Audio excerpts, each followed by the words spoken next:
tem sido com a maior parte das leis do nosso país. Não adianta só criar uma lei e achar que com essa criação da lei a situação vai estar sendo resolvida automaticamente, né?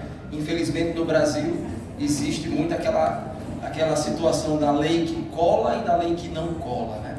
Eu sou professor da Universidade do Estado do Rio Grande do Norte, né? Onde eu leciono Direito Ambiental no curso de Direito, e os alunos de vez em quando me perguntam: professor, mas isso na prática não acontece. Eu disse: mas deveria estar acontecendo, né?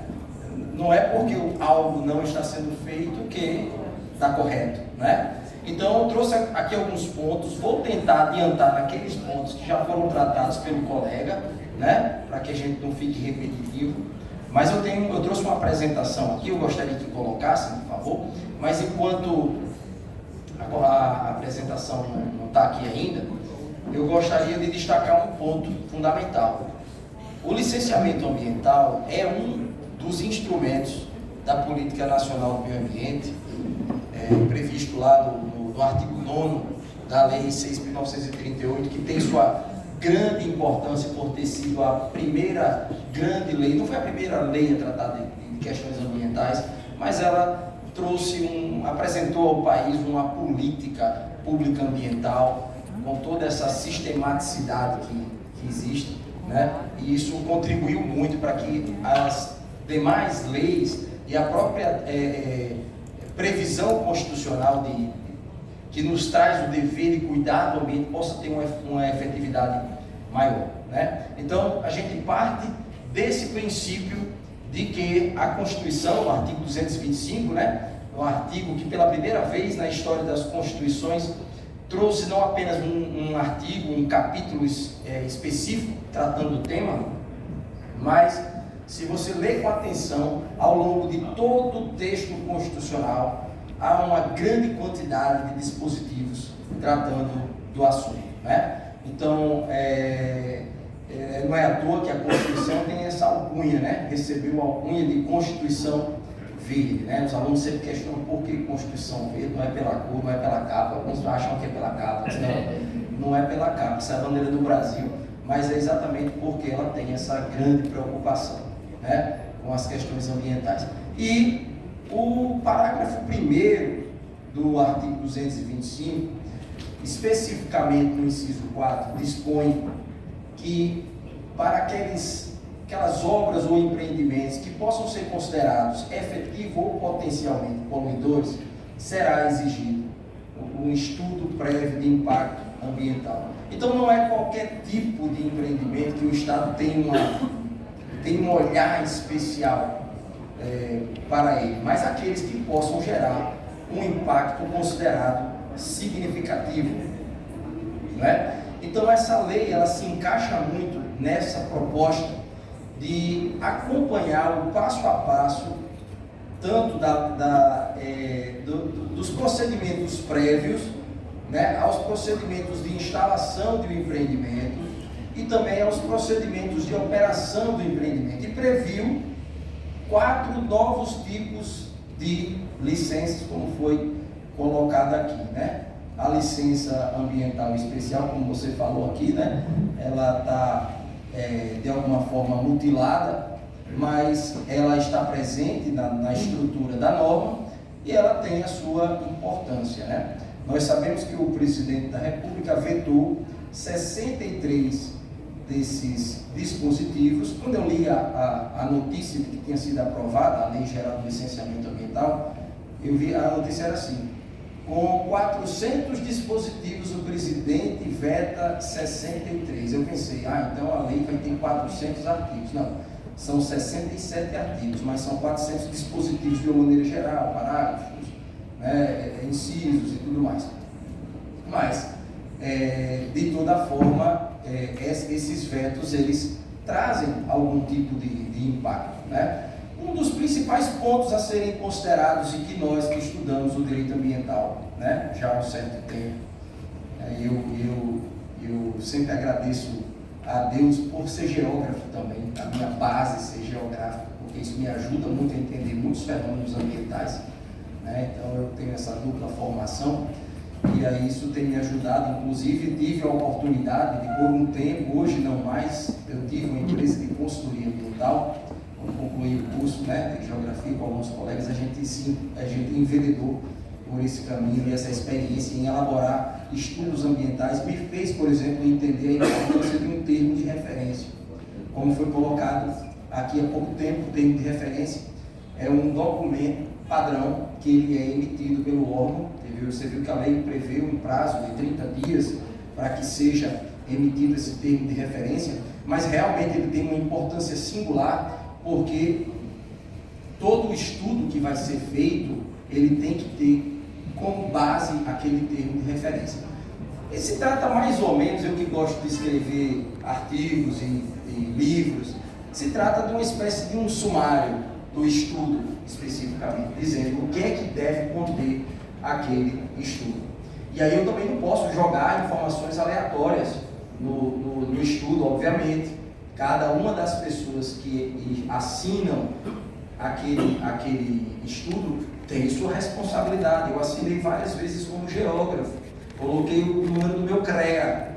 Se acontecesse algo, se de repente alguma classificação fitogeográfica que tinha sido feita no estudo e que eu tenha assinado, né, que eu assinei lá dizendo que era uma classificação, aquela vegetação era de Mata Atlântica, de Restinga, da Caatinga, ou Cerrado, seja lá qual for, sem ser, e principalmente, o Dr. Bim está ali no telefone, ele sabe o rigor que é exatamente quando se trata de definição de Mata Atlântica, né?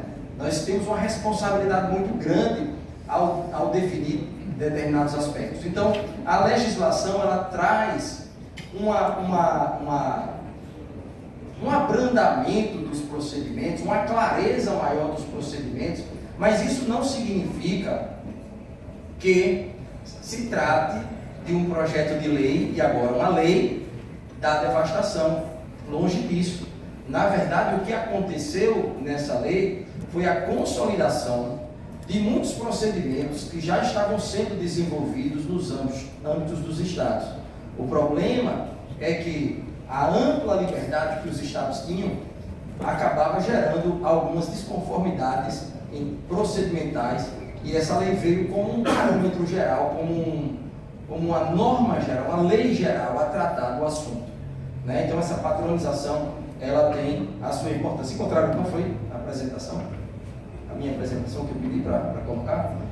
Mas enfim, eu vou continuar aqui, né? E aí a lei, ela tem uma importância singular. Um ponto que eu preciso destacar aqui, que nós do direito ambiental sempre discutimos, é como essa lei geral do licenciamento ambiental, a resolução CONAMA 237 de 97, ela permanece em vigor, porque a resolução CONAMA 237 de 97 era tida como, não a lei, mas a norma geral do licenciamento ambiental. Só que veio agora uma lei geral do licenciamento ambiental que trata do assunto de uma forma amplíssima. E olhe lá se esses vetos que foram apostos aí ao projeto de lei e à lei agora, se eles não forem derrubados. Não sei como é que isso vai acontecer. A lei está aí na vacatio legis, né, 120 dias aí, ou seja, em fevereiro do ano que vem, muito provavelmente nós teremos aí uma ideia de como é que ficará, se a lei ela permanece tal qual ela foi enviada, ou se ela permanece com esses vetos, né? O fato é que nós temos aí uma lei que ela tem uma tarefa muito árdua pela frente, que é não apenas uniformizar os procedimentos, mas também estabelecer um mínimo de garantias a todos os envolvidos, não é? Então, a lei geral do licenciamento ambiental, ela não afetou apenas a resolução 237, não apenas a resolução CONAMA 237 de 97, mas ela afetou também, eu acho até que afetou mais, se você ler com atenção o dispositivo, você vê isso, a resolução 001, viu aí? Foi o segundo, viu? Foi o segundo que disse. de 86, a resolução que dispõe sobre o estudo de impacto ambiental, o estudo prévio de impacto ambiental. Né? Então, por quê? Porque a lei ela trata muito de diversas hipóteses em que o estudo de impacto ambiental, a forma como ele deve ser conduzido. E isso é bastante relevante. Em relação aos procedimentos, a lei nova, ela traz o licenciamento em basicamente 3 ritos, né? Um rito trifásico, que é o tradicional, clássico, já previsto pela Resolução CONAMA 237 de 97, que prevê que para determinados empreendimentos, que no caso seriam aqueles que são mais, que geram um risco maior de dano ambiental, potencial ou efetivo, né? Que são os empreendimentos dos quais se exige o estudo de impacto ambiental, o EIA e o relatório de impacto ambiental, né? Então, nesse sentido, essa licença ambiental, voltando aqui para o RIC, tem o trifásico, tem o bifásico, que aglutina licenças. Licenças elas vão ser aglutinadas como a licença de instalação com a licença de operação, ou a licença prévia com a licença de instalação. Essa aglutinação ela pode acontecer simplificando os processos. É algo positivo que essa lei trouxe, porque o empreendedor ele quer uma resposta. Ele não quer necessariamente, ele não exige necessariamente um procedimento simplificado demais. Ele quer, mesmo que o procedimento seja complexo, que ele possa ter uma resposta num prazo razoável. É isso que o empreendedor quer, né? Então, além desse procedimento trifásico, temos um procedimento bifásico e um procedimento que é o da LAU, da licença ambiental única, né? Um procedimento único, que aí a lei ela vai especificar quais os procedimentos em que cabem cada um desses tipos de licenças, né? Isso é fundamental.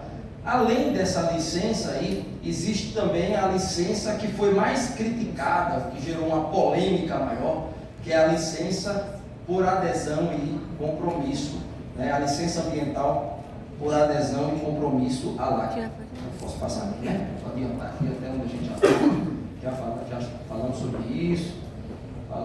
isso. A LAC. Qual a finalidade? Licenciar atividades de baixo impacto de forma simplificada e autodeclaratória.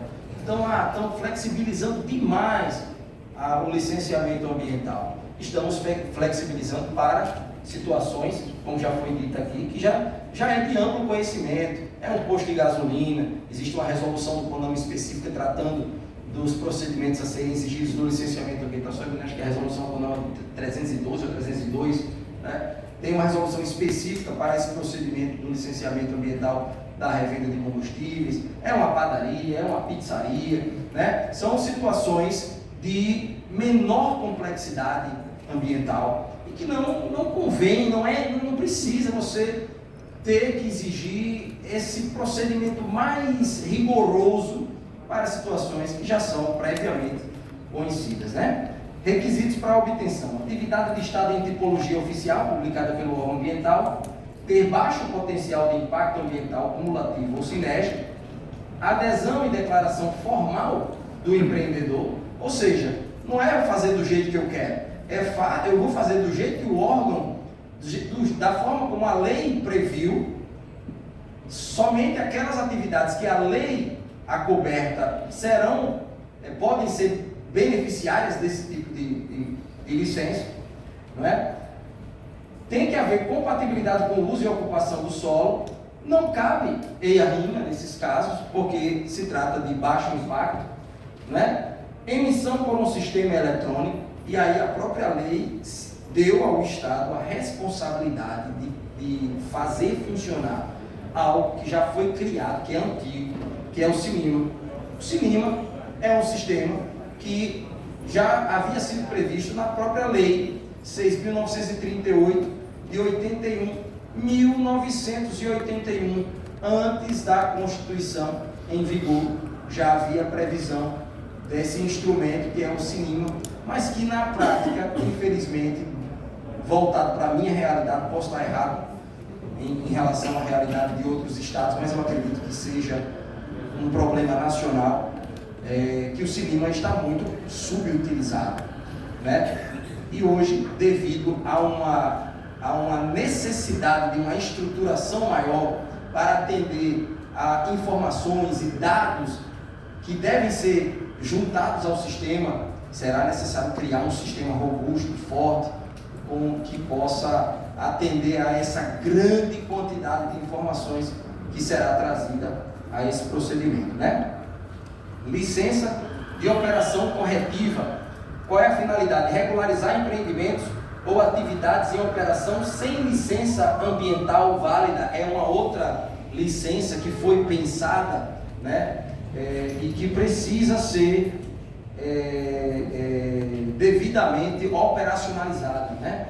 Requisitos para obtenção: demonstração de que a atividade estava em operação na data da publicação da lei ou anteriormente, apresentação de relatório de controle ambiental e plano de controle ambiental ou estudos exigidos pelas autoridades, proposição de medidas compensatórias pelos impactos já causados, né? Então veja, tem um empreendimento que está operando sem licença. A lei prevê que possa haver a regularização desse empreendimento. No Rio Grande do Norte tem uma lei, a lei complementar estadual 212, ela prevê a criação ela criou a política estadual do meio ambiente e prevê algumas licenças que estão além das 3 licenças da resolução CONAMA 237 de 97.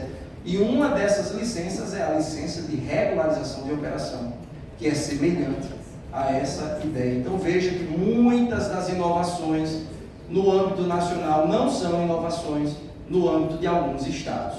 Você vê que a licença por adesão e compromisso, no momento que essa lei ela foi publicada, ela já estava sendo realizada, operada em diversos estados. Se eu não me engano, acho que 11 estados da federação já estavam utilizando a LAC, né? Mas no âmbito nacional isso não havia acontecido ainda, não havia essa previsão.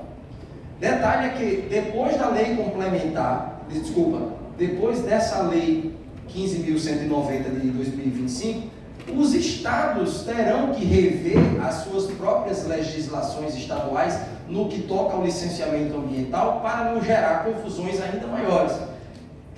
Será necessário adaptações à lei geral do licenciamento ambiental, uniformizando procedimentos, né, de modo a diminuir a conflituosidade. Detalhe, a resolução CONAMA 237 de 97, no nosso entender, ela está revogada, salvo derrogada, melhor falando,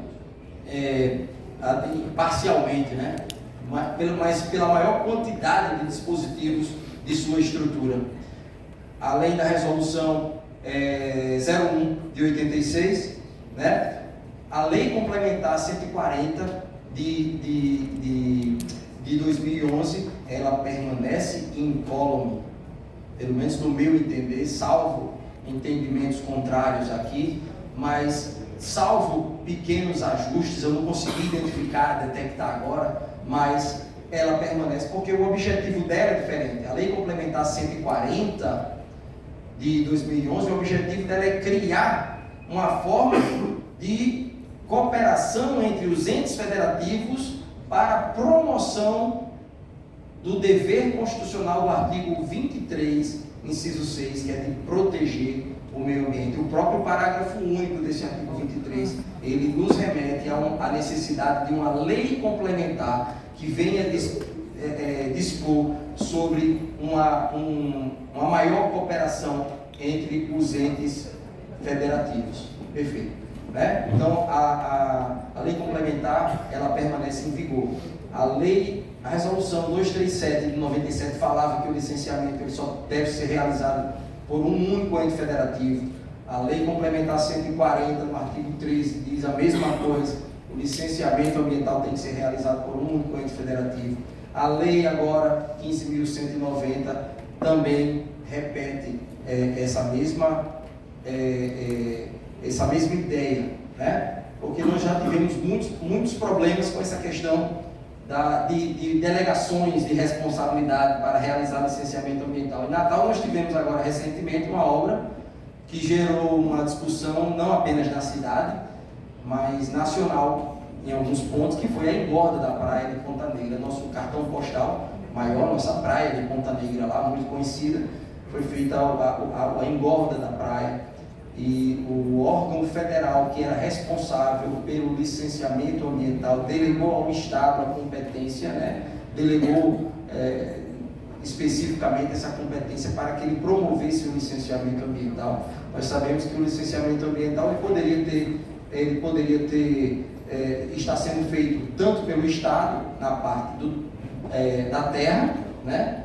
Na parte de superfície, e da União na parte do mar, mas houve essa delegação e houve uma confusão lá grande, e aí essa lei agora ela vem reforçando a importância de se estabelecer um regramento sobre esses procedimentos. Eu só não vi, confesso a vocês, estamos estudando a lei, eu não vi, posso estar errado, me corrijam, por favor, se eu estiver errado, nenhum dispositivo claro na nova lei falando sobre essas hipóteses de delegação. Acho que ficou